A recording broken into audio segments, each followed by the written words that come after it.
In today's video, I'm going to teach you how to make colors pop in Luminar. We'll work through a clean, reliable workflow you can use in Luminar Neo or Luminar AI to get punchier, more vibrant photos without making them look overcooked. Begin by giving the image a smart foundational boost with Enhance AI. In some versions, this is called Accent AI, and it analyzes the scene to balance exposure, contrast, and color in one move. Drag the slider slowly and watch the whole frame tighten up. Shadows open, highlights settle, and colors immediately feel livelier. Stop as soon as the image looks balanced.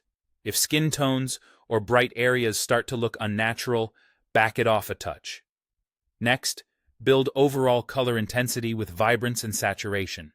Saturation increases all colors equally, which can be strong and sometimes harsh. Vibrance targets muted colors first and protects already bright areas.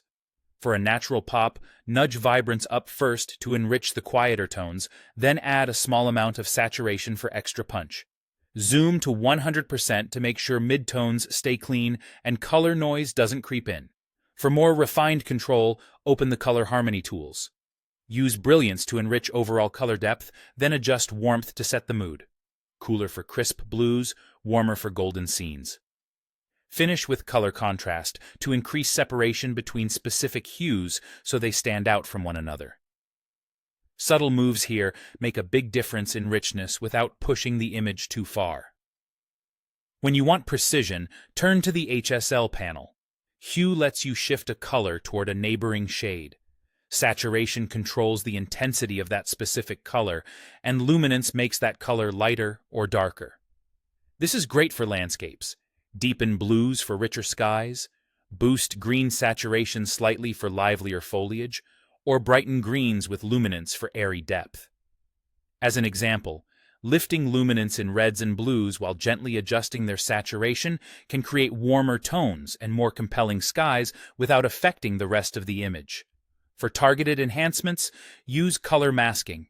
Select the exact color range you want, then apply your adjustments only there. Perfect for making a subject's jacket or a flower stand out while the background stays calm. Increase saturation or contrast on that masked area, and use feathering and opacity to blend it naturally. Finally, enhance perceived color by shaping the light. Brighter highlights and deeper shadows add contrast, which makes colors feel more vibrant. Relight AI helps balance foreground and background brightness so your scene gains depth without crushing blacks or blowing highlights. Follow these steps, and your colors will pop with clarity, control, and style.